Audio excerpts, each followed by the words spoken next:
Assalamualaikum warahmatullahi wabarakatuh. Perkenalkan, kami dari kelompok 5 akan mempresentasikan materi mengenai siklus pendapatan, penjualan, dan penerimaan kas. Sebelumnya kami ucapkan terima kasih kepada Bu Dwi Rahayu selaku dosen pengampu mata kuliah Sistem Informasi Akuntansi dan Manajemen. Adapun kelompok kami yang beranggotakan Diva Novia dengan NIM 202010300044 dan Anissa Warda dengan NIM 202010300053. Baik, selanjutnya kita langsung masuk ke materi. Pokok pembahasan dalam materi siklus pendapatan adalah sebagai berikut. Pengertian siklus pendapatan, sistem informasi siklus pendapatan, entry pesanan penjualan, pengiriman, penagihan, dan penerimaan kas. Pokok pembahasan pertama yaitu pengertian. Pengertian dari siklus pendapatan adalah serangkaian aktivitas bisnis dan operasi pemrosesan informasi terkait yang terus-menerus dengan menyediakan barang dan jasa kepada pelanggan dan menerima kas sebagai pembayaran atas penjualan tersebut. Tujuan utama siklus pendapatan tidak lain adalah untuk menyediakan produk yang tepat di tempat dan waktu yang tepat dengan harga yang sesuai pula. Pokok pembahasan kedua yaitu sistem informasi siklus pendapatan. Proses dalam sistem informasi siklus pendapatan ada 4 tahapan. Tahapan yang pertama yaitu Departemen Penjualan akan memasukkan pesanan pelanggan yang diterima melalui telepon, fax, atau surat dengan menggunakan laptop untuk memasukkan pesanan pelanggan ke dalam sistem. Kemudian, sistem akan memverifikasi kelayakan kredit pelanggan, mengecek ketersediaan persediaan, dan memberitahu Departemen Gudang dan Pengiriman mengenai penjualannya disetujui. Kemudian, program faktur akan berjalan dan menghasilkan faktur kertas atau elektronik bagi para pelanggan yang memerlukan faktur. Tahapan terakhir yaitu setiap hari, bank akan mengirimkan file yang berisi data pengiriman uang yang digunakan kasir untuk memperbarui saldo rekening kas perusahaan dan digunakan petugas piutang untuk memperbarui rekening pelanggan. Dalam sistem informasi siklus pendapatan, terdapat ancaman dan pengendalian yang harus dihadapi. Ancaman yang pertama adalah data induk yang tidak akurat atau tidak valid. Pengendaliannya bisa menggunakan berbagai pengendalian integritas pemrosesan, pengendalian autentikasi, dan otorisasi. Ancaman yang kedua adalah pengungkapan yang tidak sah terhadap informasi sensitif, seperti kebijakan penetapan harga atau informasi pribadi mengenai para pelanggan. Pengendaliannya bisa mengonfigurasi sistem untuk menggunakan pengendalian akses yang kuat untuk membatasi siapa saja yang dapat menampilkan informasi tersebut.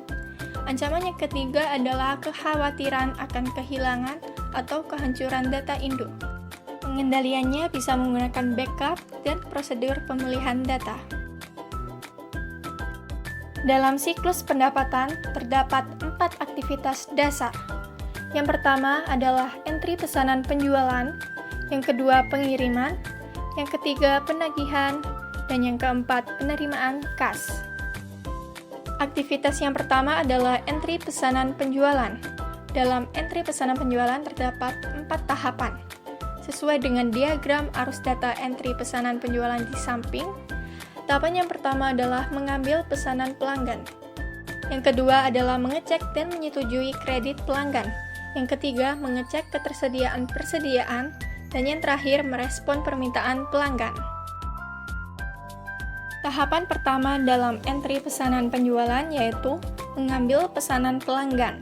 Data pesanan pelanggan dicatat dalam sebuah dokumen pesanan penjualan atau sales order. Seperti gambar di samping yaitu contoh sales order yang berisi nomor barang, kuantitas, harga, dan syarat. Dalam mengambil pesanan pelanggan tentu saja ada ancaman dan pengendalian yang harus dihadapi. Ancamannya yaitu data pesanan akan hilang atau tidak akurat. Pengendaliannya bisa melakukan pengendalian edit entry data. Tahapan kedua dalam entry pesanan penjualan yaitu mengecek dan menyetujui kredit pelanggan. Sebagian besar penjualan bisnis ke bisnis dibuat secara kredit. Oleh karena itu, ancaman siklus penjualan yang dibuat secara kredit bisa menjadi kemungkinan pembuatan penjualan yang kemudian tidak tertagih. Dalam mengecek dan menyetujui kredit pelanggan, terdapat ancaman dan pengendalian yang harus dihadapi. Ancamannya yaitu piutang yang tidak tertagih. Pengendaliannya bisa menerapkan batas kredit. Tahapan ketiga dalam entry pesanan penjualan yaitu mengecek ketersediaan persediaan. Selain mengecek kredit seorang pelanggan, tenaga penjualan juga perlu menentukan apakah persediaan cukup tersedia untuk mengisi pesanan atau tidak, sehingga para pelanggan dapat mengetahui tanggal pengiriman yang diharapkan. Dalam dokumen persediaan, biasanya menunjukkan informasi yang tersedia untuk staf pesanan penjualan, seperti kuantitas di tangan, kuantitas yang telah terikat ke pelanggan lain, dan kuantitas yang tersedia. Ancaman dalam mengecek ketersediaan persediaan yaitu kehabisan stok atau kelebihan persediaan. Pengendaliannya bisa menerapkan sistem pengendalian persediaan dan melakukan perhitungan fisik persediaan secara periodik. Tahapan terakhir dalam entry pesanan penjualan yaitu merespon permintaan pelanggan. Respon terhadap permintaan pelanggan dengan segera dan akurat sangat penting bagi kesuksesan jangka panjang sebuah perusahaan.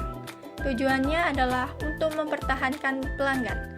Ancaman dalam merespon permintaan pelanggan yaitu adanya kehilangan pelanggan.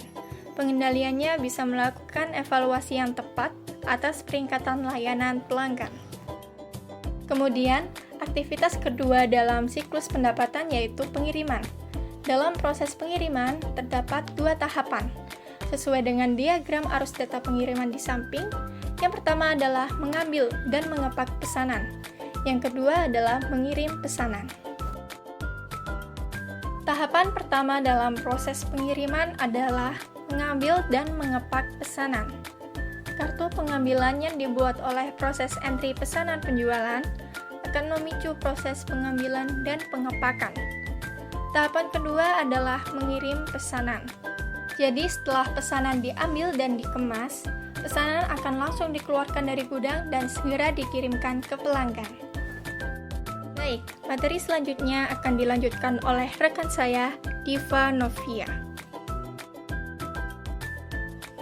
Penagihan. 1. Pemeliharaan faktur.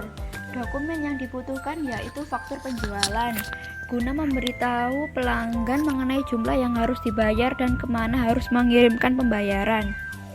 2. Pemeliharaan piutang. Terdapat dua metode. Yang pertama, metode faktur terbuka, memelihara piutang yang pelanggan bayar setiap faktur. 2. Metode saldo maju. Pelanggan membayar berdasarkan laporan bulanan, bukan tiap faktur. Ancaman dan pengendalian. 1. Kegagalan untuk menagih. Pengendalian, pemisahan fungsi penagihan dan pengiriman serta rekonsiliasi periodik faktur dengan pesanan penjualan. 2. Kesalahan penagihan. Pengendalian, konfigurasi sistem untuk memasukkan data secara otomatis, pembatasan akses ke data induk harga, dan pengendalian edit entry data. 3. Kesalahan posting dalam piutang. Pengendalian entry data dan rekonsiliasi total batch. Memo kredit yang tidak valid. Pengendalian, pemisahan tugas otorisasi memo kredit dan konfigurasi sistem untuk memblokir memo kredit. Penerimaan kas. Proses. 1. Daftar penerimaan uang. Berisi nama dan jumlah pembayaran pelanggan. 2. Peti uang, alamat yang pelanggan tuju untuk mengirimkan uangnya. 3. Peti uang elektronik, pengaturan peti untuk mengirimkan informasi nomor rekening dan jumlah setoran pelanggan. 4. Electronic Fund Transfer atau EFT, transfer dana melalui perangkat lunak perbankan online. 5. Financial Electronic Data Inet Range atau FEDI, kombinasi EFT dan EDI yang memungkinkan pengiriman uang dan transfer dana. Tujuan penerimaan kas. Tujuan dari penerimaan kas adalah mengamankan pengiriman uang pelanggan. Pemisahan tugas adalah prosedur pengendalian paling efektif untuk mengurangi resiko pencurian. Secara spesifik, pasangan tugas berikut ini harus dipisahkan. 1. Menangani kas atau cek dan memposting pengiriman uang ke pelanggan. 2. Menangani kas atau cek dan mengotorisasi memo kredit. 3. Menangani kas atau cek dan merekonsiliasi laporan bank. Berikut adalah contoh anggaran arus kas. Ancaman dan pengendalian. 1. Pencurian kas. Pengendalian. Pemisahan tugas-tugas yang menangani setoran pembayaran dari para pelanggan seharusnya tidak. A. Memposting pengiriman uang ke rekening pelanggan. B. Membuat atau mengotorisasi memo kredit. C. Merekonsiliasi rekening bank. 2. Masalah arus kas. Pengendalian. Penggunaan EFT, VEDI, dan peti uang untuk meminimalkan penanganan pembayaran pelanggan oleh pegawai. Setelah membuka surat, membuat daftar seluruh pembayaran pelanggan yang diterima. Penggunaan mesin kasir, setoran harian dari seluruh penerimaan kas. Sekian presentasi dari kelompok kami. Terima kasih. Wassalamualaikum warahmatullahi wabarakatuh.